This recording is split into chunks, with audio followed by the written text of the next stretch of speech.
Hola, ¿qué tal? Les doy la bienvenida. A ver, piensen en esto por un segundo.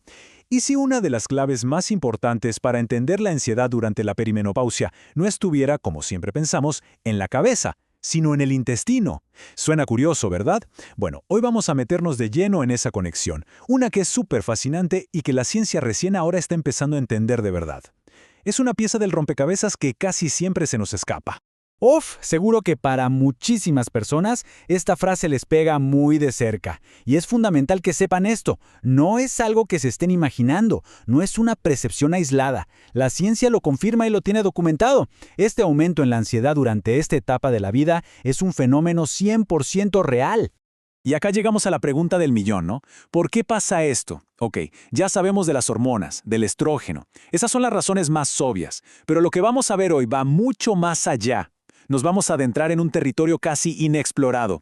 Bueno, para empezar, pongamos las cosas en contexto. Vamos a sentar las bases, porque es clave entender que este pico de ansiedad no es solo un sentimiento que aparece de la nada, no, para nada. Está íntimamente ligado a los cambios fisiológicos, a la biología de esta etapa de transición. El gran protagonista de esta historia, sin duda, es el estrógeno. Y ojo, no es que solo baje y ya. El tema es que sus niveles se vuelven un poco locos, suben y bajan de forma totalmente errática. Y estas fluctuaciones hormonales son como el motor que pone en marcha toda una cascada de efectos, efectos que, la verdad, van mucho más allá de los síntomas físicos que ya conocemos. Y justo aquí, la trama se pone interesante. De repente, aparece un personaje que nadie esperaba, pero que podría ser la clave de todo: el intestino. Sí, el intestino. Y seguro nos preguntamos, ¿qué tiene que ver el sistema digestivo con cómo nos sentimos, con nuestras emociones? Bueno, resulta que tiene que ver y muchísimo más de lo que imaginamos. Ok, para entender esto tenemos que hablar de un concepto fundamental, el eje microbiota intestino-cerebro. Suena complicado, pero imaginémoslo como una especie de supercarretera de información que tenemos dentro, una autopista de doble vía donde los mensajes van y vienen sin parar, conectando el intestino directamente con el cerebro y el cerebro con el intestino. Por eso se habla tanto del intestino como nuestro segundo cerebro. Y no es solo una frase bonita, una metáfora, es que su influencia en nuestro estado de ánimo, en nuestros pensamientos, en cómo respondemos al estrés, es tan, pero tan profunda que de verdad se gana ese título. Lo más increíble de todo es que el intestino y el cerebro hablan, literalmente el mismo idioma. ¿Y cuál es ese idioma? La química. Las bacterias que viven en nuestro intestino tienen la capacidad de fabricar o influir en las mismas sustancias que regulan cómo nos sentimos. Hablamos de la serotonina, ¿les suena? La famosa molécula de la felicidad. O el GABA, que es como el freno de mano del cerebro, el que nos calma. Todo eso se cocina, en parte, en el intestino. Ok, ya tenemos las dos piezas del rompecabezas, los cambios hormonales de la perimenopausia por un lado y esta conexión superpotente entre intestino y cerebro por el otro. Entonces, ¿qué pasa cuando juntamos todo? Veamos cómo interactúan. El punto de partida, la primera ficha del dominó que cae, es esa: la caída y la inestabilidad de los niveles de estrógeno. Ese es el detonante. A partir de ahí, se desencadena toda una reacción en cadena que vamos a ver ahora mismo.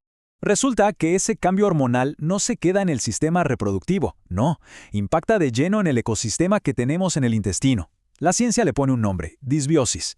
¿Qué significa en español? Básicamente que el equilibrio se rompe. La variedad de microbios buenos disminuye. La pared del intestino, que debería ser una barrera fuerte, se debilita, se vuelve como más porosa. Y todo esto genera una inflamación constante, de bajo nivel, pero constante. Y claro, ese mensaje caótico del intestino llega directo al cerebro. Un intestino que está en desequilibrio, que está inflamado, empieza a mandar señales de alerta. O, lo que es igual de malo, deja de mandar las señales de calma que el cerebro espera recibir. ¿La consecuencia? Se desajustan los niveles de neurotransmisores clave, como la serotonina y el GABA. Y ese desajuste, en el día a día, se puede sentir como ansiedad. Ok, ya entendimos el problema. Pero no nos vamos a quedar ahí.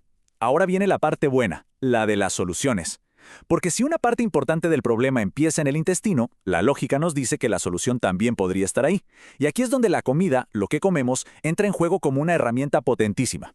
Y el mensaje de la ciencia es súper esperanzador. Nos dice que hacer cambios en la dieta es una estrategia muy segura, de bajo riesgo, pero con un potencial gigantesco para influir positivamente en esa comunicación intestino-cerebro justo en esta etapa. En el fondo, es una manera de retomar un poco el control.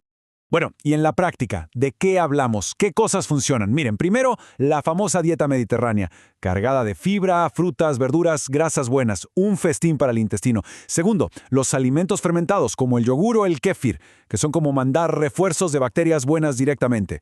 Tercero, los prebióticos. Piensen en ellos como el abono, la comida para las bacterias buenas que ya tenemos. Y por último, los polifenoles, que se encuentran en alimentos con mucho color y son geniales para bajar la inflamación. Pero podemos ir todavía más al detalle. Fíjense en esta tabla. Nos muestra ejemplos súper concretos. Hay estudios que han visto que una combinación de probióticos, esos nombres raros, Lactobacillus y Bifidobacterium, ayuda a reducir el cortisol, que es la hormona del estrés.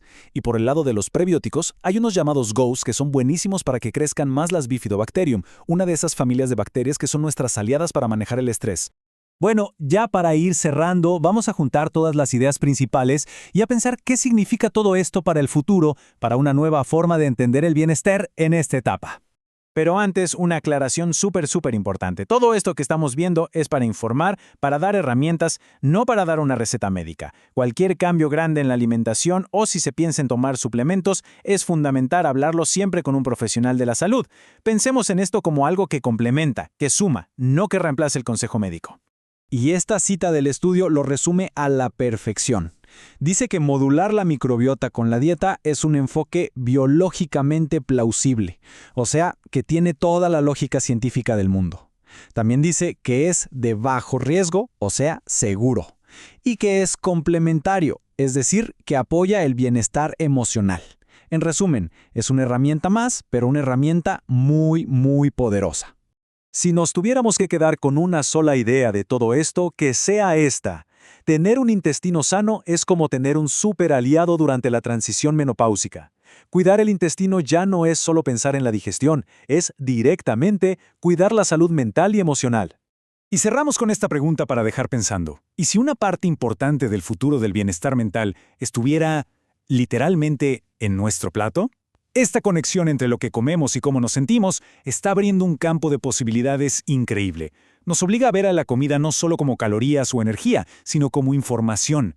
Información que le damos a nuestro cuerpo para que encuentre su equilibrio. Gracias por habernos acompañado en este recorrido.